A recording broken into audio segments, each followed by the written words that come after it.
नमस्कार, मी श्रुती राहुल TV9 मराठीच्या बुलेटिनमध्ये आपलं स्वागत करते। बुलेटिनच्या सुरुवातीला महत्त्वाची बातमी। मराठा आरक्षणावर आज सुप्रीम कोर्टात सुनावणी होणार आहे। 12 व 13% आरक्षणाला सुप्रीम कोर्टात आव्हान देण्यात आलंय। आरक्षण वैध ठरवण्याच्या हायकोर्टाच्या निर्णयाला हे आव्हान आहे। शिक्षणात 12% तर नोकऱ्यांमध्ये 13% आरक्षण देण्यात आले आणि याच निर्णयाला आव्हान देण्यात आलंय। विधानसभेत कायदा करून हे आरक्षण देण्यात आलं होतं। तर आता सुप्रीम कोर्ट आरक्षणाची घटनात्मक वैधता तपासणार आहे। मराठा आणि EWS आरक्षणासह एकूण आरक्षण जे आहे ते 74% गेलेलं आहे। याच संदर्भात राज्याची म्हणजे महाराष्ट्र सरकारची बाजू मुकुल रोहतगी मांडणार आहेत। तर जयश्री लक्ष्मणराव पाटील विरुद्ध मुख्यमंत्री असा हा खटला असेल। नागेश्वर राव, हेमंत गुप्ता, S रवींद्र भट या न्यायमूर्तींचं खंडपीठ असेल।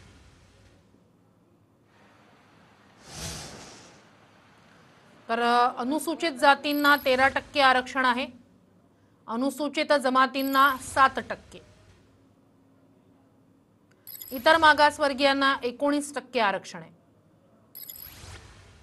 विशेष मागासवर्गीयांना 2% आरक्षण आहे। विमुक्त जातींना 3%। एनटींना 2.5% आरक्षण आहे।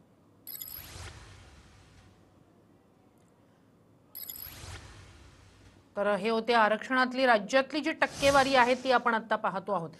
थेट या सगळ्या संदर्भात आपण बोलणार आहोत। आपले प्रतिनिधी विनोद राठोड आहेत आपल्या सोबत जोडले गेलेले। विनोद, आज आरक्षण संदर्भात महत्त्वाची अशी सुनावणी होणार आहे, काय अधिक माहिती आहे?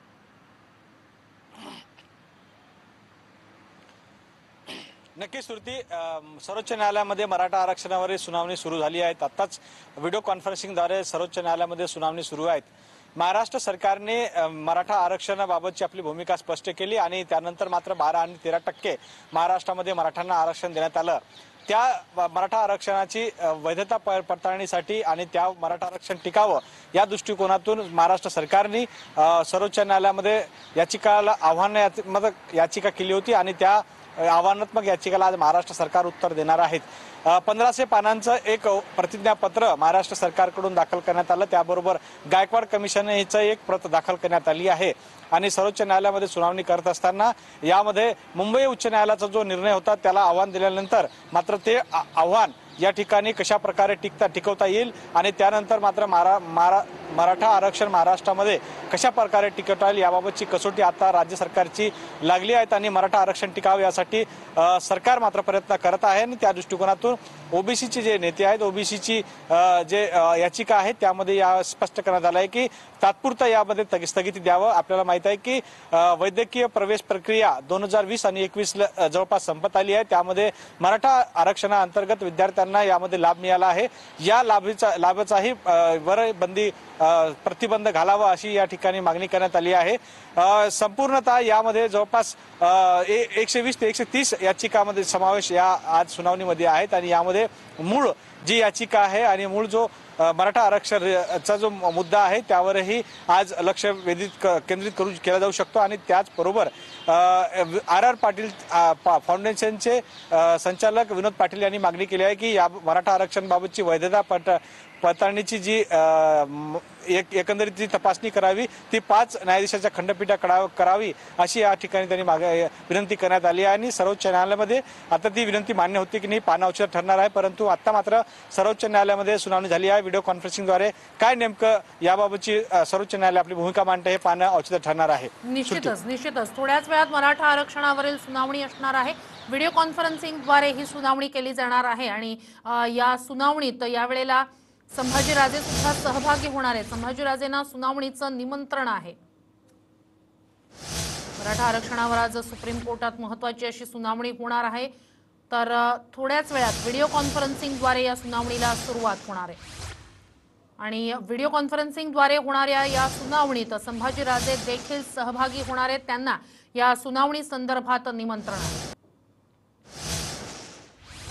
थेट अर्थातच या सगळ्या संदर्भातली माहिती आपण घेत राहणार आहोतच. आपल्या सोबत जोडले गेलेले आहेत ओबीसी नेते प्रकाश शेंडगे, त्यांचं स्वागत सगळ्यात आधी करणार आहोत. सर, स्वागत आहे आपल्या TV9 मराठीच्या या बुलेटिनमध्ये. आज खरं तर महत्त्वाची अशी सुनावणी म्हणता येईल, कारण वैधतेलाच थेट आव्हान देण्यात आलेलं आहे. मराठा आरक्षणाचे किंवा एक आपण म्हणूया भवितव्य ठरणार आहे मराठा आरक्षणाचं सुप्रीम कोर्टाच्या या सुनावणीनंतर.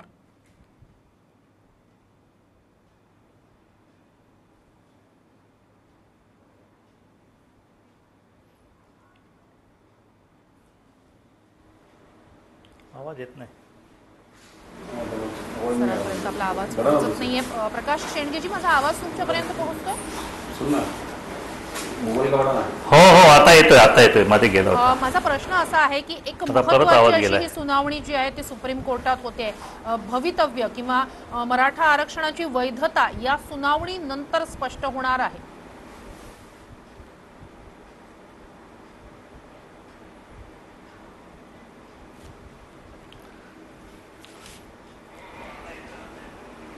असं आहे, ही जी सुनावणी जी आहे ही सुनावणी मराठा समाजासाठी जितकी महत्वाची आहे तितकीच ओबीसी समाजासाठी ही महत्वाची सुनावणी आहे. ही महत्वाची केस आहे. याच्यामध्ये मराठा समाजाच्या बाजूनं मोठमोठे वकील लढतायत. मुकुल रोहतगी, कारण महाराष्ट्र सरकारने त्यांना पूर्णपणे वकिलांची फौज त्यांच्या पाठीमागे उभा केलेली आहे. परंतु त्याच महाराष्ट्र सरकारने जो कायदा स्थापित केला गेला त्याच्यामध्ये ओबीसीच्या आरक्षणात मुळीच धक्का लागला जाणार नाही अशा प्रकारचं आश्वासन बिलामध्ये दिलेलं आहे. मग ते धक्का लागू नये म्हणून जी बाजू ओबीसींची मांडायला पाहिजे होती त्या ओबीसींची बाजू मांडण्यासाठी सरकारने एक छदाम सुद्धा दिला नाही, एक साधा वकील सुद्धा दिलेला नाहीये. पण मी सरकारचा भारत सरकार निषेध करतो की ज्याप्रमाणे मराठा आरक्षणाला तुम्ही वकिलांची फौज दिलेली आहे तशाच प्रकारची फौज ओबीसींच्या न्याय हक्कासाठी का नाहीये, ही माझी मागणी आहे ह्या निमित्ताने. आणि ही जी केस आता जी सुरू आहे ही केस मूळ गाभा ह्या केसचा काय आहे, मूळ मागणी या मराठा समाजाची काय आहे हे अतिशय महत्वाचं आहे. वास्तविक पाहता मूळ मागणी ही मराठा समाजाची होती की आम्हाला वेगळं आरक्षण द्या, वेगळी कॅटेगरी द्या आणि कुठल्याही विद्यमान समाजाच्या आरक्षणाला धक्का न लावता हे आरक्षण आम्हाला दिलं गेलं पाहिजे अशी न्यायपूर्वक मागणी जी आहे या महाराष्ट्रातील गरीब मराठा समाजाने ठेवली. आणि त्याला आम्ही होल हार्टेडली आम्ही सगळ्यांनी मदत केली. जे मोठमोठे मोर्चे निघाले त्या मोर्चामध्ये सुद्धा 30% जवळपास बहुजन समाज सुद्धा त्या मोर्चामध्ये सहभागी झाला होता. कारण आम्हाला माहिती आहे गावामध्ये आमच्या उमऱ्याला हुमरा लावून मराठा समाज आम्ही गावामध्ये आहे आणि त्यामुळे त्यांच्या मुलांनाही न्याय मिळाला पाहिजे या भूमिकेतून सर्व ओबीसी समाजाने सुद्धा भटक्या विमुक्त समाजाने सुद्धा त्या मागणीला पाठिंबा दिला की 50% आमच्या आरक्षणात धक्का न लावता 50%च्या वरती जर मराठा समाजाला काय मिळत असेल तर कुणाचं काही ऑब्जेक्शनचं कारणच नाहीये. पण नंतर ज्यावेळी देवेंद्र फडणवीस सरकार ज्यावेळी या ठिकाणी आलं त्यांनी मात्र छल कपट करून ह्या मराठा समाजाला ओबीसी मध्येच घालण्याचं एक षडयंत्र नेमलं आणि तिथं खरी वादाची टिणगी गेली. आजही आमची भूमिका आहे मराठा समाजाला आरक्षण मिळवून अशी मुळीच ओबीसीची भूमिका नाहीये. भूमिका एवढीच आहे की कुठल्याही प्रकारे ओबीसीच्या आरक्षणाला धक्का लागता कामा नये. परंतु जे आरक्षण दिलं गेलं वेगळा प्रवर्ग म्हणून दिलं जाणार आहे अशा प्रकारची बतावणी केली गेली. पण वास्तविक जे झालं की ह्या मराठा समाजाला आरक्षण देताना SC-BC म्हणजे ओबीसीचंच आरक्षण दिलं गेलं. त्यामुळे ओबीसी समाज दुखावला गेला. त्यामुळे ओबीसी समाज इतका दुखावला गेला की आता आमचा आरक्षणाचा हक्काचं संरक्षण करणार कोण. कारण पूर्ण सरकार मराठा आरक्षणाच्या बाजूने, SC-BCच्या बाजूने, पूर्ण विरोधी पक्ष त्यांच्या बाजूने, मग ह्या ओबीसीच्या न्याय हक्काचं रक्षण करणार कोण. ज्यावेळी हा ठराव मांडला गेला त्यावेळी असं वाटलं एखादा तरी आमदार उठून या आरक्षणाच्या विधेयकाला विरोध करेल. ज्या विधेयकाने ओबीसीची मृत्यूघंटा वाजली गेली या महाराष्ट्राच्या विधानसभेमध्ये आणि त्यावेळी एकही आमदार बोलू नये काय. आणि त्यावेळी सभागृहामध्ये आमचे नेते आदरणीय छगन भुजबळ साहेब त्यावेळी होते. पण त्यांची अवस्था काय आहे आम्हाला माहिती आहे. कारण ओबीसी समाजाने ज्यावेळी भुजबळ साहेबांनी अख्ख्या देशामध्ये ज्यावेळी मेळावे घेतले ओबीसींचे आणि त्यानंतर त्यांची अवस्था काय झाली हे आम्हाला सगळ्यांना ज्ञातच आहे. त्यामुळं भुजबळ साहेबांची भूमिका आम्ही समजू शकतोय. परंतु इतर कुणीही आमदार जे ओबीसी समाजाचे आहे, समाजात जन्म झाला त्या समाजात देणं लागतात, तरी सुद्धा एकही ओबीसी समाजाचा आमदार या ओबीसीच्या आरक्षणाच्या विषयी एक भर सुद्धा काढू शकला नाही. प्रकाश आंबेडकरांचा एक आमदार बाळासाहेब शिरस्कर त्या ठिकाणी होते. त्याने सुद्धा त्याला अनुमोदन देऊन टाकलं. म्हणजे त्यावेळी इतकी भावना ह्या ओबीसी समाज झाली की आम्हाला या महाराष्ट्रामध्ये वाली कोणी आहे की नाही, अशा अतिशय विचित्र अवस्थेत हा ओबीसी समाज त्यावेळी आला. आणि आज सुद्धा जी अवस्था जी आहे आज सुद्धा अवस्था तीच आहे. आज सुद्धा ओबीसीच्या आरक्षणाच्या बाजूनं बोलायला भुजबळ साहेबांनी एखाद दुसरा नेता सोडलाय की बाकी कुणीही आमची बाजू घ्यायला तयार नाहीये. ही आमची खंत आहे. निश्चितच. मी प्रकाश शेंडगेजी आणखी एक मुद्दा घेऊन तुमच्याकडे येणार आहेच, थेट जाणार आहोत. आपले प्रतिनिधी विनोद राठोड आहेत आपल्यासोबत जोडले गेलेले, त्यांच्याकडे. विनोद, आपल्याला माहिती आहे दृश्य सुद्धा आपण आता पाहिलेली आहेत की छत्रपती संभाजीराजे सुद्धा या व्हिडिओ कॉन्फरन्सिंगद्वारे जी सुनावणी होणार आहे त्यात सहभागी होणार आहेत. दृश्यही आता आपण पाहतो आहोतच. सुनावणीला कधी सुरुवात होईल त्याबाबत काही अधिक स्पष्टता मिळाली का? नक्की सर्वोच्च न्यायालयामध्ये सुनावणीला सुरुवात झाली आहे. व्हिडिओ कॉन्फरन्सिंगद्वारे सुनावणीला सुरुवात झाली आहे. आपल्यासोबत यावर बातचीत करण्यासाठी आहेत जळगावचे भाजपचे खासदार उन्मेष पाटीलजी. त्यांना विचारूया की मराठा आरक्षण विषयीची त्यांच्या पक्षाची भूमिका काय.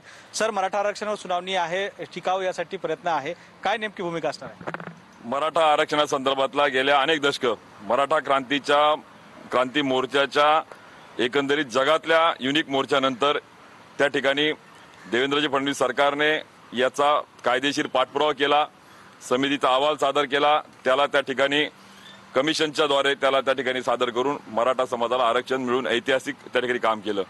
पण दुर्दैवाने त्या ठिकाणी मागच्या आठवड्यापासून याचिकाकर्ते विनोद पाटील आणि मराठा क्रांती मोर्चाच्या छत्रपती संभाजीराजे असतील या सगळ्यांची आपण याचना ऐकत होतो की राज्य शासनाने देखील तेवढ्याच संवेदनशीलपणे त्या ठिकाणी याचिकेपुढे बाजू मांडण्यासाठी त्या ठिकाणी सक्षम असलं पाहिजे होतं. परंतु ठीक आहे, उशिरा का होईना गेल्या आठवड्यामध्ये उपसमितीने बैठक घेऊन त्या ठिकाणी वकील त्या ठिकाणी डेप्युट केले. जर दुर्दैवाने त्या ठिकाणी गेले अनेक वर्ष कायद्याच्या कचाट्यात बाहेर काढून त्या ठिकाणी देशात मला असं वाटतं महाराष्ट्राने ऐतिहासिक काम करून आरक्षण जे मराठा समाजाला दिलंय ते जर काही या कायद्याच्या कचाट्यात अडकलं तर मला वाटतं याला जबाबदार हे सध्याचं ठाकरे सरकार असेल. म्हणून मला वाटतं ही गांभीर्याची वेळ आहे, सरकारने गांभीर्याने घेतले पाहिजे. मराठा समाजाच्या भावनांचा खेळ करता कामा नये. सर, यामध्ये आरक्षणाची भूमिका आहे, परंतु आता आरक्षण मराठा वर्सेस ओबी असा व्हायला लागलाय. नाही, मराठा समाजाला आरक्षण देत असताना ओबीसी समाजाच्या आरक्षणाला कुठे धक्का न लावता या उलट ओबीसी समाजाचं मंत्रालय त्या ठिकाणी देऊन भाजपाच्या सरकारने प्रामाणिकपणे सबका साथ सबका विकास हा नारा कृतीत त्या ठिकाणी आणलाय. आणि मला वाटतं आता खऱ्या अर्थाने हे सरकार त्या ठिकाणी संवेदना कुठे बोथट झाल्या काही कळत नाही मला की त्या ठिकाणी सारथी संस्था बार्टीच्या धर्तीवर की त्या ठिकाणी मराठा समाजातल्या तरुणांचा त्या ठिकाणी सर्टिफिकेट्स पासून त्यांचं त्या ठिकाणी स्पर्धा परीक्षापासून एकंदरीत त्यांचं जीवनमान उंचावून त्यांना रोजगार मिळण्यासाठी स्वयंरोजगार मिळण्यासाठी स्थापन केलेल्या संस्थेला वर्षभरामध्ये त्या ठिकाणी कुठल्याही पद्धतीने सुरुवातीला दिलेला 5 कोटीचा निधी, परिहारांची नियुक्ती, त्यांची चौकशी, एकंदरीत सारथीच्या माध्यमातून शाहू महाराजांच्या विचाराला तिलांजली हे सरकार देत आहे काय हा प्रश्न महाराष्ट्रातल्या सर्वसामान्यांच्या जनतेमध्ये निर्माण झाला. म्हणून मला वाटतं गांभीर्याने घेतलं पाहिजे. नक्की उन्मेष पाटीलांचा आरोप आहे आणि भाजपचे सरकार नसल्यामुळे साहजिकच आहे त्यांचा आरोप करणं ठाकरे सरकारवर, परंतु सरकार मात्र गांभीर्याने घेत आहे की नाही आपल्याला काही वेळामध्ये कळेल. कारण सर्वोच्च न्यायालयामध्ये सुनावणी सुरुवात झाली आहेत आणि व्हिडिओ कॉन्फरन्सिंगद्वारे महाराष्ट्र सरकारचे वकील आपली भूमिका मांडत आहे. श्रुती, निश्चितच. विनोद, पुन्हा येऊच तुमच्याकडे थेट जाणार आहे. पुन्हा एकदा आपल्यासोबत जोडले गेलेले आहेत प्रकाश शेंडगे यांच्याकडे. आत्ता सध्या मराठा क्रांती मोर्चाकडून विजय वडेट्टीवार यांना टार्गेट करण्यात आले, त्यांच्या राजीनाम्याचीही मागणी करण्यात आली आणि त्यानंतर त्यांचं वक्तव्य असं समोर आलेलं आहे की मी ओबीसी आहे म्हणून विरोध करतायत. याकडे नेमकं कसं पाहायचं, तुम्हाला यावर काय वाटतंय? कसं आहे, पुरोगामी महाराष्ट्रामध्ये की ओबीसी समाजाचा एखादा मंत्री असेल तर त्याला टार्गेट करायचं किंवा मागासवर्गीय एखादा मंत्री असेल त्याला टार्गेट करायचं, ही जी पद्धत, ही जी प्रकार जे सुरू आहेत हा प्रकार अतिशय निंदनीय आहे. आणि कुणी अशी मागणी करू नये, आम्हीही करत नाहीये की ते आमच्या ओबीसी समाजाचे आहेत म्हणून त्यांनी आमच्याच मागण्यावरती त्यांनी जास्त हे करावं. उलट सारथीला त्यांनी निधी दिला, अजून आमची महाज्योती त्यांनी अजून निधी दिला नाही, अजून महाज्योतीचं कार्यालय स्थापन झालेलं नाही, महाज्योतीचा एका सुद्धा विद्यार्थ्याला अजून कसलीच सुविधा दिलेली गेली नाही, हॉस्टेल्स नाही आहेत, शिष्यवृत्ती नाही आहे. म्हणून आम्ही त्यांच्यावरती आम्ही हे करत नाही, कारण आता सरकार एका विशिष्ट एका परिस्थितीत जात आहे, एका अडचणीला तोंड देत आहे. म्हणून या सरकारशी आम्ही सहकार्य केलं पाहिजे म्हणून आम्ही सहकार्याची भूमिका आम्ही करत आहे. पण ते काय ओबीसी आहेत म्हणून त्यांनी आम्हाला दिलं पाहिजे अशी आमची भूमिका आहे, सरकारची भूमिका आहे, सरकारचा निर्णय आहे. महाराष्ट्राच्या राज्याच्या जनतेने या सरकार निवडून दिले आणि त्यांची ही भूमिका आहे आणि म्हणून त्यांनी सगळ्या समाजाला न्याय दिला गेला पाहिजे. हा अमक्या समाजाचा मंत्री आहे म्हणून तो असा करतोय, तमक्या समाजाचा मंत्री आहे म्हणून तसा हे करतोय, हे पुरोगामी महाराष्ट्राला मुळीच भूषणावं नाहीये. आणि उद्याचा महाराष्ट्र जो आहे हा जाती जातीमध्ये या अशा याच्यामुळं हा जाती जातीमध्ये विभागला जाईल. आणि म्हणून अशा प्रकारची मागणी करणं, हा सारथीमध्ये घोटाळा झाला असेल त्याची चौकशी केली पाहिजे, ज्यांनी घोटाळा केला त्यांच्यावर कारवाई केली गेली पाहिजे, अशा प्रकारची मागणी ठीक आहे. पण ते ओबीसी समाजाचे मंत्री आहेत आणि म्हणून ते सारथी समाजाला सारथीवरती अन्याय करत आहेत किंवा बार्टीवरती अन्याय करत आहेत, अशा प्रकारचं एखादं हे करणं की त्या मंत्र्याचा राजीनामा मागणे जे आहेत याचं समर्थन आम्ही करणार नाहीये. हा काही चुका झाल्या असेल, काय असेल, मंत्र्याकडून काही चुका होत असेल किंवा काही दिरंगाई होत असेल तर मुख्यमंत्र्याकडे जाऊ शकतो. अजितदादा पवार आहेत, भुजबळ साहेब आहेत, सिनियर मंत्री आहेत, काय उठकुसूट प्रत्येकाला उठायचं तर मंत्र्याचा राजीनामा मागायचा हे काय बरोबर नाहीये. आणि जे काय सारथीमध्ये घडलं, जो काय विषय सारथी झालेला आहे की त्या सारथीला स्वायत्ता पाहिजे म्हणून हा विषय झालेला आहे अशी माझी माहिती आहे. पण स्वायत्ता म्हणजे काय हा एक अतिशय महत्वाचा आहे. मी तर वडेट्टीवार साहेबांना भेटून आमच्या ओबीसी सिस्टममध्ये आम्ही त्यांच्याला मागणी केली की आम्हाला स्वायत्तता नको, उलट जो काय निधी आहे तो निधी व्यवस्थितपणे तो वापरला गेलाय की नाही ह्याच्यावरती सरकारचा अंकुश असला पाहिजे, त्याचं ऑडिट झालं गेलं पाहिजे, तो निधी त्याच्यामध्ये कुठे भ्रष्टाचार होता कामा नये. आणि म्हणून वित्त आयोगाचं सुद्धा त्याच्यावर नजर असली गेली पाहिजे. जो अधिकारी तो नेमला जातो तो काय करतोय, नाही ते चेकबुक घरी घेऊन जायचे, वाटेल त्या नेमणुका करायच्या, मुलं कमी आणि कर्मचारी जास्त, हा जो प्रकार जो सारथीमध्ये आम्ही पेपरमध्ये ऐकला अशा प्रकारचं आम्ही महाज्योतीमध्ये मुळीच होऊ देणार नाही. त्यामुळे आमची मागणी आहे की स्वायत्तता वगैरे हे होताना आम्हाला नको आहे. आम्हाला शासनाची अंकुश असणारी ही आमची जी महाज्योती जी आहे ती संस्था असली पाहिजे. प्रत्येक खर्चाला शासनाकडे जबाबदारी असली पाहिजे, प्रत्येक खर्चाला ऑडिट असलं गेलं पाहिजे. ही आमची ह्या भूमिकेशी आणि आम्ही वडेट्टीवार साहेबांच्या भूमिकेशी आम्ही सहमत आहे. त्यांनी सांगितलं की जर सारथीमध्ये जर मराठा समाज दुखावत असेल तर एखादा मराठा समाजाचा आमदार किंवा मंत्र्याला त्यांनी अध्यक्ष नेमावं ही त्यांनी योग्य भूमिका घेतलेली आहे. वास्तविक अशी भूमिका घ्यायची पाळी मंत्र्यावरती या महाराष्ट्रावर येता कामा नये, परंतु झाले आता काय त्यांनी स्वतः योग्य भूमिका घेतलेली आहे. पण या बाबतीत आम्ही वडेट्टीवार साहेबांच्या मागे पूर्ण ओबीसी समाज आम्ही ठामपणे उभा आहोत. निश्चितच सर, तुमचा मुद्दा लक्षात आलेला आहे. तुम्ही मगाशी जे म्हणालात की ओबीसी समाजाच्या आरक्षणाला धक्का लागणार नाही असा दावा केला जातोय, मात्र तसं नाहीये असं तुम्ही का म्हणताय याबाबत तुमच्याशी बोलण्यासाठी मी पुन्हा तुमच्याकडे येईनच छोट्याशा ब्रेकनंतर. बुलेटिनमध्ये स्वागत. आज मराठा आरक्षणासंदर्भात महत्त्वपूर्ण सुनावणी सुप्रीम कोर्टात सुरुवात झालेली आहे. व्हिडिओ कॉन्फरन्सिंगनं ही सुनावणी होते.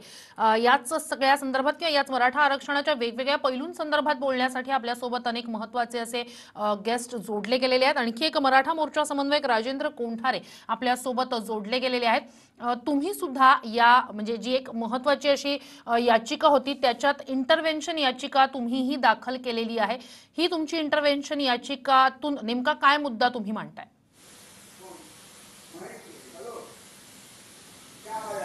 एक तर मुंबई हायकोर्टामध्ये आम्ही इंटरव्हेनर याचिका दाखल करून मराठा आरक्षण भक्कम करण्यासाठी मॅक्झिमम प्रयत्न केले होते आणि त्याच्यामध्ये आम्हाला यश मिळालं. आता सुप्रीम कोर्टामध्ये ज्यांनी ह्या आरक्षणाच्या विरोधात याचिका दाखल केली त्यांनी मुंबई हायकोर्टामध्ये जेवढे इंटरव्हेनर होते त्यांना सगळ्यांना पार्टी करणं अभिप्रेत होतं. ते त्यांनी अद्यापही आम्हाला पार्टी केलेलं नाही आणि नोटीस पण काढलेली नाही. परंतु आज जी सुनावणी होतीये त्या सुनावणीमध्ये काही इंटरव्हेनर आमचे आज त्या ठिकाणी अप्रोच झालेले आहेत कोर्टापुढे. त्यांनी आपलं म्हणणं मांडायच्या दृष्टिकोनातून तयारी केलेली आहे आणि ज्यावेळेस याची अंतिम सुनावणीला सुरुवात होईल त्यावेळेस आम्हाला ऑटोमॅटिकली त्यांना ऍड केल्याशिवाय पुढे जाता येणार नाही. त्यामुळे आम्ही त्याची वाट बघतोय. निश्चितच. मात्र एक महत्वाचं की ही सुनावणी किंवा सुप्रीम कोर्टातली ही सुनावणी या सगळ्याचं पुढचं भवितव्य किंवा विशेषतः मराठा आरक्षणाचं पुढचं भवितव्य ठरवेल.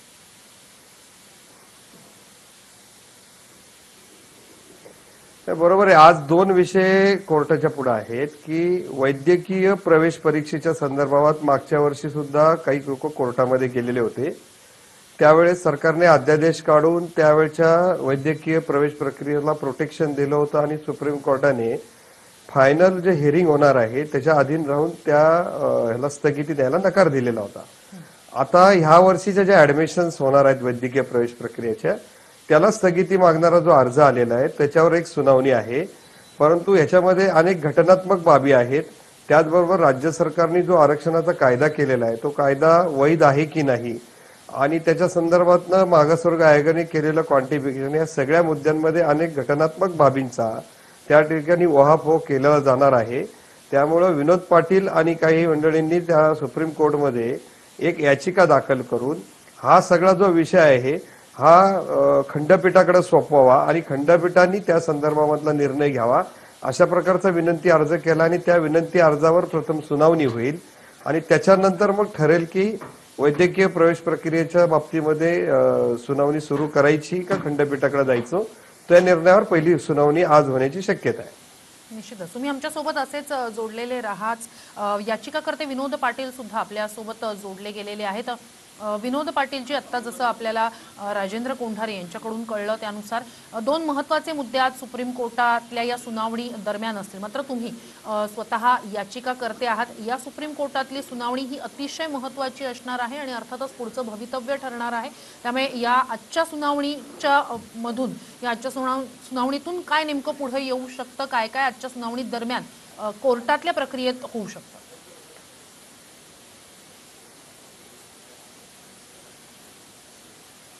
आजचा दिवस अतिशय महत्त्वाचा आज सर्व तरुणांसाठी आहे, माझ्या विद्यार्थी भगिनींसाठी आहे. आज सुप्रीम कोर्टामध्ये ज्यावेळी प्रक्रिया आता काही मिनिटात सुरू होईल याच्यामध्ये प्रामुख्याने मागणी केली जाईल की 5 न्यायाधीशांपेक्षा अधिक न्यायाधीशांचं खंडपीठ गठीत करण्यात यावं. ह्या खंडपीठासमोरच मराठा आरक्षणाची सुनावणी घेण्यात यावी. आम्हाला न्यायपालिकेवर पूर्णतः विश्वास आहे, परंतु वारंवार मराठा आरक्षणाबाबत जे गैरसमज पसरवले जातात की हे घटनेत नाही, घटनाबाह्य आहे, हे चुकीचं झालं, असं चुकीचं झालं, त्या सर्व गोष्टीचा खुलासा झाला पाहिजे आणि आम्हालाही कॉन्क्रीट आरक्षण पाहिजे येणाऱ्या काळामध्ये. यामुळे 5 न्यायाधीशांच्या समोर हे प्रकरण चालावं अशी प्रामुख्याने आमची सर्वप्रथम मागणी राहील. आणि मला पूर्ण विश्वास आहे कायद्याच्या चौकटीतला आम्ही मागतोय, त्यामुळे कायद्याच्या चौकटीत निश्चित 5 न्यायाधीशांच्या न्याय खंडपीठाकडे हे प्रकरण वर्ग होईल. त्यांच्याकडे वर्ग झाल्यानंतर तिथनं पुढची सुनावणी सुरू होईल, असं आज होणं खरं तर आम्हाला अपेक्षित आहे. मात्र यात आता सुद्धा आरक्षण देताना म्हणजे मराठा समाजाला आरक्षण जाहीर करताना SEBCतून हे आरक्षण जाहीर करण्यात आलं आणि OBC समाजाच्या आरक्षणाला धक्का लागणार नाही असं म्हटलं जातंय. मात्र तसं होणार नाही असं OBC नेत्यांचं म्हणणं आहे. याच मुद्द्यावर बोलण्यासाठी मी पुन्हा एकदा या सगळ्या महत्त्वाच्या मान्यवरांकडे जाणार आहे छोट्याशा ब्रेकनंतर बुलेटिनमध्ये स्वागत. मी थेट जाणार आहे OBC नेते प्रकाश शेंडगे यांच्याकडे. आता विनोद पाटील याचिकाकर्ते आपल्या सोबत जोडले गेलेले होते. त्यांच्या बोलण्यातनं एक मुद्दा किंवा एक मत त्यांनी मांडलेलं आहे की कॉन्क्रीट आरक्षण आम्हाला पाहिजे आहे आणि त्यासाठी अर्थातच ही सुनावणी खूप महत्त्वाची आहे. मात्र तुमच्या बोलण्यातनं मगाशी आलं की हे OBCंचंच आरक्षण आहे. हा मुद्दा थोडा सविस्तर सांगू शकाल, कसं हे OBCंचंच आरक्षण आहे?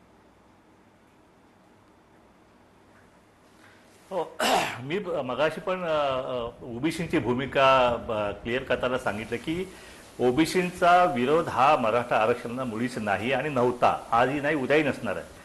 फक्त प्रश्न कुठे आहे की ज्यावेळी 50% वरचं आरक्षण आम्हाला वेगळं आरक्षण करून द्या ही मागणी ज्यावेळी मराठा समाजाने केली त्यावेळी संपूर्ण ओबीसी समाजानं, बहुजन समाजानं त्या मागणी उचलून धरली, मोर्चामध्ये सहभाग घेतला. पण नंतर ज्यावेळी देवेंद्र फडणवीस सरकारने गायकवाड कमिशन नेमून मराठा समाजाला मागासवर्ग दर्जा देऊन आणि वेगळं कॅटेगरी नेमायचं म्हणून सांगून SCBC नावाची कॅटेगरी दिली.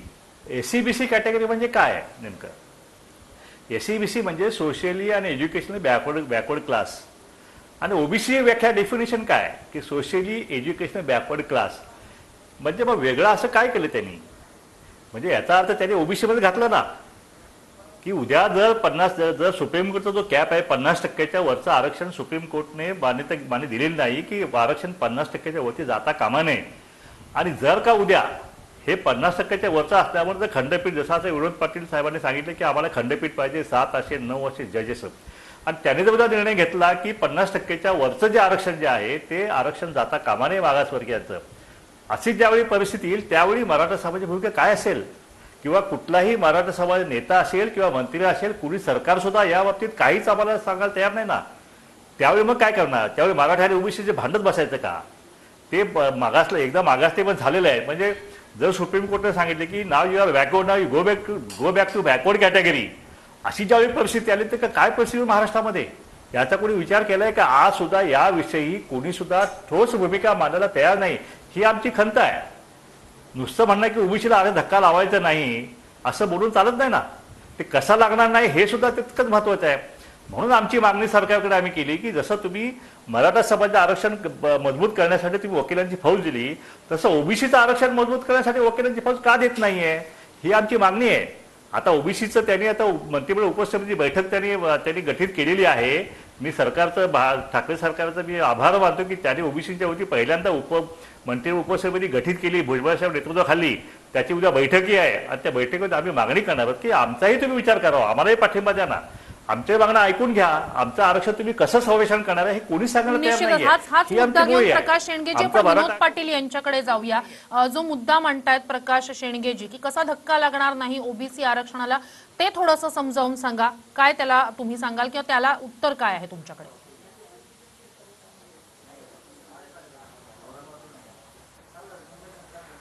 निश्चित शेंडगे साहेब एकदम अभ्यासू व्यक्तिमत्व आहे. त्यांनाही कल्पना आहे. ते असं आज कशामुळे बोलले मला याची कल्पना नाही. घटनेमध्ये जोपर्यंत एखादा समाज मागासलेला सिद्ध होत नाही त्याला आरक्षणच देता येत नाही. त्या पार्श्वभूमीवर गायकवाड आयोगाची नेमणूक झाली आणि मराठा समाज हा मागासलेला आहे. फॅक्ट समोर आले आणि मराठ्यांना आरक्षण मिळालं. राहिला प्रश्न 50%चा, तर मी स्पष्ट करू इच्छितो की महाराष्ट्रामध्ये आज देखील SCBC रिझर्वेशन सोडलं तर 52% आहे. म्हणजे 50%ची मर्यादा ऑलरेडी या महाराष्ट्राने ओलांडलेली आहे.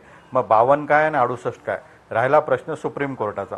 तर सुप्रीम कोर्टामध्ये विरोधकांच्या वतीने ही जी प्रेयर आहे त्या प्रेयरमध्ये असं सांगण्यात आलेलं आहे की मराठा आरक्षण हे वैध नाही आणि याच्या वतीने आमचं असं म्हणणं आहे की आमचं वैध आहे. यामध्ये कुठल्याही प्रकारे OBC आरक्षणामध्ये समाविष्ट करून घ्या अशी मराठा समाजाची मागणी नव्हती. मराठा समाजाची आज मागणी नाही. सुप्रीम कोर्टामध्ये जे प्रेयर असतं त्या चौकटीमध्ये सुनावणी चालते. सुप्रीम कोर्टामध्ये नेमकं काय होणं अपेक्षित आहे? 5 न्यायाधीशांचं खंडपीठ बसल्यानंतर की मराठ्यांना आरक्षण देताना SCBC ज्यावेळेस तुम्ही प्रवर्ग केला हा खालचा रिपोर्ट आलेला आहे का आयोगाचा, तो रिपोर्ट आलेला आहे. मंत्रिमंडळ उपसमितीने तो स्वीकारलेला आहे का, तो स्वीकारलेला आहे. कॅबिनेटने डिसिजन घेतलंय का, सभागृहाने निर्णय घेतला का आणि मराठ्यांना आरक्षण दिलेलं आहे. आणि मराठ्यांना आरक्षण देताना मुंबई हायकोर्टाने याच्यामध्ये आमूलाग्र बदल केलेला आहे. 16%चं 12 आणि 13% केलेलं आहे. जर 12 आणि 13% करत असताना त्यांनी त्या रिपोर्टचा आधार घेतलेला आहे. त्यामुळे मराठा समाज OBC मध्ये जाईल अशी जी शेंडगे साहेबांना भीती वाटते, कदाचित त्यामध्ये कुठलाही तथ्य नाही. त्यांचा काही गैरसमज झाला असेल तर आम्ही त्यांच्याशी चर्चा करू. आणि राहिला OBC आरक्षणाचा विषय, तो OBC आरक्षणाला धक्का लावण्याची आमची तीळ मात्र इच्छा नाही. आम्हाला त्या भानगडीत पडायचं नाही. कारण मराठा रिझर्वेशन हे नुसतंच रिझर्वेशन नसून ते फक्त फॅसिलिटी आहे. आम्हाला काय आहे, शिक्षणात आणि नोकऱ्यामध्ये सवलत. आम्हाला राजकीय आरक्षण नको. राजकीय आरक्षण मागण्याची आमची इच्छा नाही. कारण राजकारणाच्या भानगडीत पडल्यावर समाजाचे विद्यार्थी हे शिक्षणापासून वंचित राहतील. त्यामुळे विद्यार्थ्यांनी जास्त शिक्षण घ्यावं यासाठी आम्ही आरक्षण मागितलं होतं. त्यामुळे सुप्रीम कोर्टामध्ये हा प्रश्नच येणार नाही. कशामुळे काहीतरी गैरसमज पसरलेला असावा असं मला या ठिकाणी वाटतं. प्रकाश शेंडगेजी, गैरसमज निर्माण झालाय असं म्हणतायत विनोद पाटीलजी. नाही, विनोद पाटीलने एक महत्वाचा मुद्दा हे केला की कुठलंही आरक्षण द्यायचं असेल तर त्याला आधी मागासवर्गीय सिद्ध करावं लागतं. हा एक मुद्दा विनोद पाटीलने त्यांच्या बोलण्यात मांडला होता. पण मध्यंतरीच्या काळामध्ये एक आरक्षण घटना दुरुस्ती करून दिलं गेलं, ते म्हणजे EWS इकॉनॉमिकल विकर सेक्शनचं आरक्षण जे आहे त्यांना कुठं मागासलेपणाचं हे करावं लागलं. त्यांनी स्पष्टपणे सरळ त्यांनी घटना दुरुस्ती केली आणि आरक्षण दिलं. तशाच प्रकारे मराठा समाजाचं आरक्षण जे आहे, आता इथं सत्ता इथं भाजपची होती, केंद्रामध्ये भाजपची होती. 2 ओळीचं आरक्षण जसं EWS साठी जसं घटना दुरुस्ती केली तशा प्रकारची घटना दुरुस्ती करून जर त्यांना 16%, 15%, 20% जर दिला असेल तर कुणाला काहीच हे निश्चितच आता प्रश्न निर्माण झालाय की हे निश्चितच हेच खरं तर मागासलेपण केल्यामुळं आमच्यामध्ये भीती निर्माण झालेली आहे. निश्चितच हे मुद्दे महत्वाचे आहेत आणि अर्थातच येणाऱ्या काळात याबद्दल स्पष्टता होते का पाहावं लागेलच. राजेंद्र कोंढारे जी आहेत आपल्यासोबत, त्यांच्याकडे मी जाणार आहे. राजेंद्र कोंढारेजी, सुनावणी खूपच महत्त्वपूर्ण असणार आहे एकूणच मराठा समाजाच्या दृष्टीने, कारण एवढ्या प्रदीर्घ काळाचा तुमचा आरक्षणासाठीचा लढा आहे, त्यामुळे सगळ्यांचंच लक्ष लागलेलं असेल या सुनावणीकडे.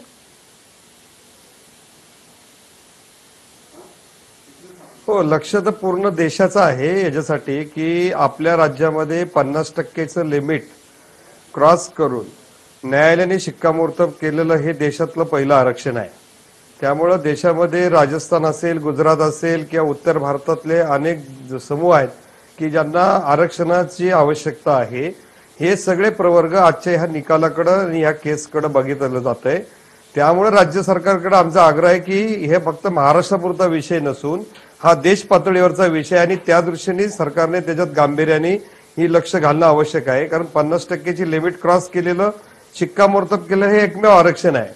आणि दुसरा जो मुद्दा आता मगाशी शेंडगे साहेब वारंवार सांगतायत, तर आरक्षण कोणत्याही प्रकारचं जर मिळवायचं असेल तर ते 15(4) आणि 16(4) या खालीच ते मिळतं.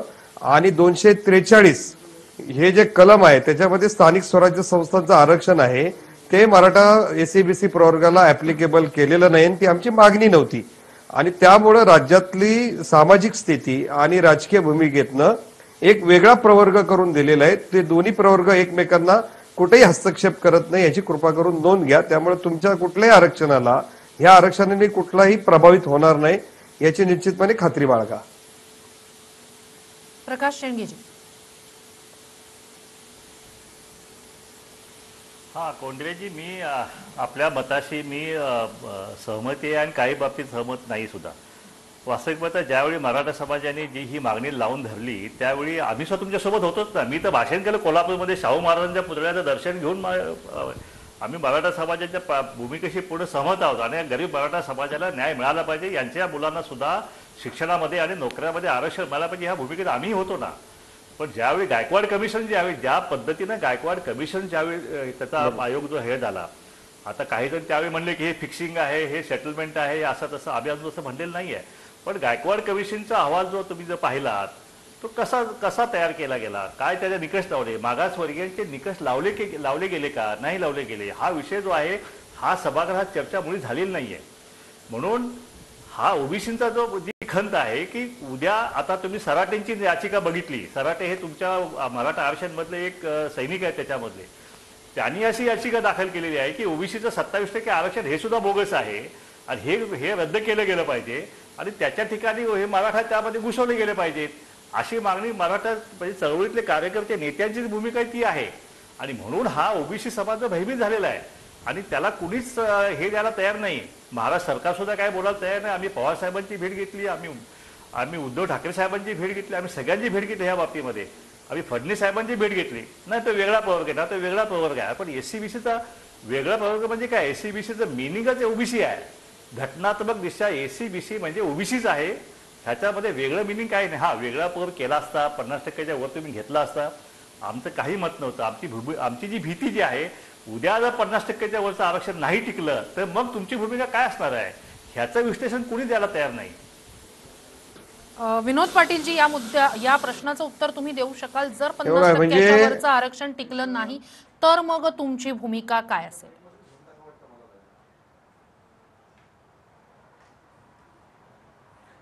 मी परत स्पष्ट करतो, कोंडरे साहेबांनी अतिशय सविस्तररित्या ते सांगितलं की ऑलरेडी महाराष्ट्रामध्ये 52%च्या वर आरक्षण आज एक्झिस्टिंग आहे एससीबीसी सोडून.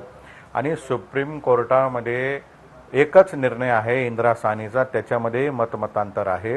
घटनेमध्ये प्रीॲम्बलमध्ये कुठंही 50%ची लिमिट घालून दिलेली नाही. आपण जर बघितलं महाराष्ट्रामध्ये नंदुरबार सारखा जिल्हा असेल तिथे 80% 90% एसटीचं रिझर्वेशन आहे. महाराष्ट्रामध्ये वेगवेगळ्या ठिकाणी आहे, तामिळनाडूमध्ये वेगळ्या पद्धतीचं रिझर्वेशन आहे. त्यामुळे सुप्रीम कोर्टात असंच होईल आज ॲझ्युम करणं हे चुकीचं आहे. सुप्रीम कोर्टामध्ये चर्चा याच्यावर चालू आहे की मराठा आरक्षण वैध किंवा अवैध. आणि जर सुप्रीम कोर्टाने एखादा निर्णय घेतला, जो काय निर्णय घेतला, तर त्याच्यानंतर परत त्याच्यावर चर्चा केली जाऊ शकते. परंतु आज जी गोष्ट घडलेलीच नाही आणि एखादे काल्पनिक चित्र करून जर दोन मराठा समाज आणि ओबीसी समाजामध्ये तेढनिर्माण होत असेल तर असं कृपया करून कोणी होऊ दे. विनंती आमची एवढी राहील की 50%चा जो मुद्दा आहे तो सुप्रीम कोर्ट ठरवल. सुप्रीम कोर्टामध्ये इंदिरा साहनीच्या जजमेंटमध्ये काय म्हटलेलं आहे, इट शॅल बी असं असावं, असं म्हटलेलं नाही की इट शुड बी. त्याच्यामुळे 50%ची कुठंच कॅप नाही आहे आणि 50%चा भाव केला जातो.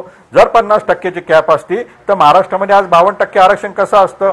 आणि मी परत एकदा आठवण करून देतो, 2019 मध्ये ज्यावेळेस मुंबई हायकोर्टाने डिसिजन दिला त्याच्यामध्ये मराठा आरक्षण त्यांनी ज्यावेळेस नाकारलं, परंतु मुस्लिमांचं 5% आरक्षण शिक्षणामध्ये हे मुंबई हायकोर्टाने स्वीकारलेलं आहे. म्हणजे 52 आणि 5 57 देताना न्यायालयाला काही वाटलं नाही, तर आज आपण याच्यावर चर्चा करणं चुकीचं राहील. त्यामुळे माझी ओबीसी बांधवांना विनंती राहील, कृपया हा मुद्दा दुसऱ्या दिशेने नेण्यापेक्षा मराठा आरक्षण कशा पद्धतीने टिकेल याच्यासाठी आपण सहकार्य केलं पाहिजे. प्रकाश शेंडगेजी, सहकार्य तुमचं आहे का आणि असेल का? नाही विनोद पाटीलजी, हो ह्याविषयी मला एक आठवण करून द्यायची आहे की राजस्थानमध्ये गुज्जर समाजाचं फार मोठं आंदोलन झालं. जवळपास 500-600 लोक समाज बांधव ते मारले गेले. त्या ह्याच्यामध्ये 5-6 हजार कोटी नुकसान झालं. इतकं मोठं आंदोलन झाल्यानंतर राजस्थान गव्हर्नमेंटने त्यावेळी गुज्जर समाजाला 5% SC-BCचं आरक्षण दिलं गेलं. त्याचप्रमाणे आम्ही तिथल्या धनगर समाजावतीने मी मागणी केली किंवा धनगर समाजाला सुद्धा आरक्षण दिलं गेलं पाहिजे. 5% SBCचं आरक्षण जे आहे ते गुज्जर आणि धनगर समाजाला मागणी त्यावेळी आरक्षण दिलं गेलं पाहिजे. गोपीनाथ मुंडे साहेब त्यावेळी त्या राजस्थान गव्हर्नमेंटचे प्रभारी होते आणि ज्यावेळी हे 10% आरक्षण ज्यावेळी वाढलं त्यावेळी मात्र हा विषय सुप्रीम कोर्टमध्ये गेला आणि सुप्रीम कोर्टाने सांगितलं की 50%ची कॅप असल्यामुळं आम्ही 50%च्या वरती आरक्षण मुळीच जाऊ देणार नाही. त्यामुळे ते आरक्षण 5% कमी केलं गुज्जर समाजाचं आणि ते 1%वरती आणलं. धनगर समाजाचं 5%चं आरक्षण ते 1%वर आणलेलं आहे. अशा बरेच केसेस आहेत ह्याच्यामध्ये आणि म्हणून आमची भीती आहे आणि त्याचंच उत्तर कोणी देत नाही. नाही तसंच होणार आहे, ते 52%च्या वरचं मंजूरच होणार आहे. हे कोर्ट आहे. कोर्टाने उद्या जर मागचा त्यांचा निर्णय जर ग्राह्य धरला तर मग मात्र ओबीसी समाजाची काय भूमिका होणार आहे. त्याद्वारे सराटेने जी भूमिका घेतलेली आहे त्याविषयी विनोद पाटील आपलं काय म्हणणं आहे किंवा कोंडरे साहेब आपलं काय म्हणणं आहे हे जर आपण विश्लेषण केलं तर बरं होईल. हाच मुद्दा घेऊन आपण पुन्हा या दोघांकडेही जाणार आहोतच. ही चर्चा अशीच सुरू राहील छोट्याशा ब्रेकनंतर. ब्रेकनंतर बुलेटिनमध्ये स्वागत. थेट जाणार आहोत विनोद पाटील यांच्याकडे. विनोद पाटीलजी, आत्ता जो शेंडगेंनी मुद्दा उपस्थित केला बाळासाहेब सराटे यांच्या इंटरव्हेन्शन याचिकेबद्दलचा किंवा त्यांचं जे काही भूमिका आहे त्याबद्दल तुमचं काय म्हणणं आहे? तुम्ही TV9 नाही, आता याच्यामध्ये शेंडगे साहेबांनी दोन्ही मुद्दे सोबत उपस्थित केले. सर्वप्रथम त्यांनी सांगितलं की राजस्थानचा जो काही मुद्दा आहे की राजस्थान न्यायालयाने तो निर्णय दिला आणि तो सुप्रीम कोर्टाने मान्य केला. जर सुप्रीम कोर्टाचं सांगितलं तर ते केस टू केस व्हेरी करतं. तामिळनाडूचं आजही त्या ठिकाणी अबाधित आहे. त्याच्यामुळे राजस्थानमध्ये जे काही झालं तेच महाराष्ट्रामध्ये होईल असं मुळीच शक्य नसतं. महाराष्ट्रामध्ये रिझर्वेशन देताना काय बेस पकडलेला आहे, महाराष्ट्रामध्ये रिझर्वेशन देताना प्रोसेस फॉलो झालेली आहे का, मागासलेला पण सिद्ध झालं आहे का, ह्या सगळ्या बाबी तपासूनच मुंबई हायकोर्टाने, हे बघा कोर्ट असतं. मुंबईमध्ये उच्च न्यायालय, मुंबई खंडपीठाने जर एखादा निर्णय दिला तर आपण असं सांगू शकत नाही की हा निर्णय चुकीचा दिला का बरोबर दिला. कारण न्यायालयाला कुठली जात धर्म नसतं, पंथ नसतं, न्यायालय असतं. न्यायालयाने एखादा निर्णय दिला आणि तो सुप्रीम कोर्टामध्ये चॅलेंज झाला तर सुप्रीम कोर्टामध्ये त्याच्यावर चर्चा होईल, त्याच्यावर निर्णय लागेल. त्याच्यामुळे शेंडगे साहेबांनी कुठल्याही प्रकारचं कन्फ्युजन ठेवण्याचं काम नाही. उलट त्यांनी पुढे येऊन सांगितलं पाहिजे की 50%ची कॅप नाही, प्रिॲम्बलमध्ये त्याचा उल्लेख नाही, घटनेमध्ये त्याचा उल्लेख नाही. त्यामुळे कोणी काळजी करण्याचं कारण नाही. कशासाठी? म्हणजे जर सुप्रीम कोर्टामध्ये ती मागणीच मराठा समाजाची नाहीये की आम्हाला अशा पद्धतीने वर्ग करा, तर त्याच्यावर चर्चा करणं मला तरी योग्य वाटत नाही. निश्चितच हा मुद्दा घेऊन जाऊयाच प्रकाश शेंडगेजींकडे. राजेंद्र कोंढारेजी, बाळासाहेब सराटेंच्या मुद्द्यावर जो प्रश्न प्रकाश शेंडगे यांनी उपस्थित केला त्यावर काय म्हणणं आहे तुमचं? याच्यात असं आहे बघा, आपल्या देशामध्ये घटना आहे, कायदे आहेत आणि त्या घटनेचं पालन आपण करणं आयोग आहे. इंदिरा साहनी जजमेंटमध्ये राज्य मागासवर्ग आयोगाची निर्मिती करणे आणि त्याच्यामध्ये दर 10 वर्षांनी ज्या त्याच्यामध्ये जाती समावेश केलेल्या आहेत त्यांचं पुनरावलोकन करणं हा राज्यामध्ये कायदा आहे, केंद्राचा कायदा आहे. आणि कॉन्स्टिट्यूशनमध्ये जी सामाजिक आणि शैक्षणिक नागरिकांचा मागास प्रवर्ग म्हणून जी डेफिनेशन आहे त्या डेफिनेशनला अनुसरून प्रत्येक 10 वर्षांनी रिव्ह्यू घेण्याची आवश्यकता आहे. कारण आपल्याकडे SC आणि ST प्रमाणे हे आरक्षण प्रोटेक्टेड कायमस्वरूपी नाही. हे शेंडगे साहेबांनी त्यांच्या समाजाला सांगितलं पाहिजे आणि आम्ही मराठा समाजाला सांगितलं पाहिजे. महत्वाचा मुद्दा असा आहे की हे 10 वर्षांनी जर पिरियडिकल रिव्हिजन आहे तर 1995 सालापासून 2020 सालापर्यंत कोणत्याही प्रकारचं पुनर्विलोकन त्या यादीचं झालेलं आहे. नंबर 1. नंबर 2, 1993 मुटाटकर समिती नेमल्यापासून 2020 पर्यंत जेवढे अहवाल राज्य शासनाने स्वीकारले जाती समावेश करण्याचे ते अहवाल आजही शेंडगे साहेब आपण तपासून बघा. जवळपास 99% समावेश हे विदाऊट क्वांटिफिकेशन आणि शिक्षण आणि नोकरीतलं प्रतिनिधित्व न तपासता 2 पानापासून ते 15 ते 20 पानाचे अहवाल आहे. आणि आता जो मराठा समाजाचा जो अहवाल आहे त्या अहवालामध्ये एक्स्ट्रा ऑर्डिनरी सिच्युएशन जी आहे ती तपासण्याच्या दृष्टिकोनातनं मोठ्या प्रमाणावर सर्वेक्षण झालं. राणे कमिटीने क्वांटिफायबल डाटा गोळा केला, तो तपासला, आयोगाने स्वतः तपासला. त्याबरोबर वेगवेगळ्या संस्था संघटनांनी जवळपास 4.5 ते 5,000 पानाचं वेगवेगळ्या क्वांटिफिकेशनचे रिपोर्ट सबमिट केले आणि त्यामुळे हे दृष्टिकोन लक्षात आलंय. फक्त दुर्दैवाची बाब काय आहे की राजकीय प्रतिनिधित्वामध्ये मराठा समाज हा अग्रेसर असल्यामुळं या समाजाकडे बघण्याचा जो लोकांचा दृष्टिकोन आहे तो अशा पद्धतीचा असल्यामुळं की हे सत्ताधारी वर्ग आहे, सहकारातला वर्ग आहे, शिक्षण क्षेत्रात दबाव असलेला आहे, पण तशी प्रत्यक्ष वस्तुस्थिती फील्डवर नाही. आणि शेंडगे साहेबांना एक शेवटचं सांगतो की आपण मागाशी जे ओबीसी समितीच्या संदर्भात बोललो त्याचं आम्ही स्वागत करतो. महाराष्ट्रामध्ये आरक्षणाच्या बाबतीमध्ये अंतर्गत पळवापळवी प्रचंड प्रमाणावर झाली, पण मराठा आरक्षणावरच कायम लोक रिमार्केबल करतात की हे आरक्षण वैध नाही वगैरे वगैरे. परंतु तुम्ही 1950 पासून ते 2018 पर्यंत जेवढे निर्णय झालेत त्याच्यामध्ये इतके घोळ आरक्षणामध्ये घालून घेतलेत हे आपल्याला पण माहिती आहे. आणि तुम्हाला आज सांगायला हरकत नाही की जवळपास 11 जिल्ह्यामध्ये ज्या ठिकाणी आदिवासी समाजाची लोकसंख्या जास्त आहे तिथं 22% पर्यंत आरक्षण ओबीसीतलं काढून तिकडे दिलं गेलेलं आहे. त्या ठिकाणी ज्या जिल्ह्यामध्ये आदिवासीची लोकसंख्या कमी आहे त्या ठिकाणी ते मॅचअप करायला पाहिजे होतं.